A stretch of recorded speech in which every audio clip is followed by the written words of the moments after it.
అండి. నమస్తే. మీ కుమారినండి. ఈరోజు మన వీడియో స్పెషల్ ఏంటంటే, రాగి ముద్ద, chicken curry, mutton, prawns, egg curry అండి. మా కస్టమర్ ఆర్డర్ ఇచ్చారండి ఇవన్నీ. ఇప్పుడంటే మనం నూడిల్స్, ఫ్రైడ్ రైస్ ఇవి ఈజీగా అయిపోయే ఐటెమ్ తింటున్నాము. కానీ పూర్వం నాటు మన పెద్దలైతే ఈ ఎందుకు బలమని తినేవోళ్ళండి ఇవి. మా నానమ్మ అయితే మాకు కాసిచ్చేదండి. మేమైతే తాగేవాళ్ళం కాదు. ఛీ అనేవాళ్ళం. ఏంటా ఇది మాకు కాసిస్తుంది ఏంటని అనుకునేవాళ్ళం. ఎందు నానమ్మ ఇస్తున్నామని అనేవాళ్ళం. కానీ ఇప్పుడు మనం తినే ఫుడ్ అన్నీ కల్తీయే కదండీ. ఏ తినాలన్నా కూడా దేంట్లో కూడా బలం అనేది ఉండదు. కానీ ఈ రాగి ముద్ద చాలా బాగుండిద్ది కదా! అది మా కస్టమర్ ఆర్డర్ ఇచ్చారండి.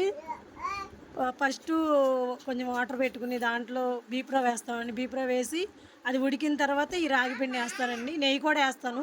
చాలా బాగుండిద్ది. టేస్ట్‌గా ఉండిద్దండి. మీరు కూడా ఇంట్లో ట్రై చేయండి. ఈ మన సైడు పెద్ద తినరు కానీ నెల్లూరు సైడ్ అయితే బాగా తింటారండి. విజయనగరం సైడ్ కూడా రాగి ముద్ద అయి తింటారు. చాలా బాగుండిద్ది. టేస్టీగా ఉండిద్ది. కర్రీస్ కూడా పెట్టానండి. చూడండండి. మన ఛానల్ వీడియో నచ్చితే లైక్ చేయండి.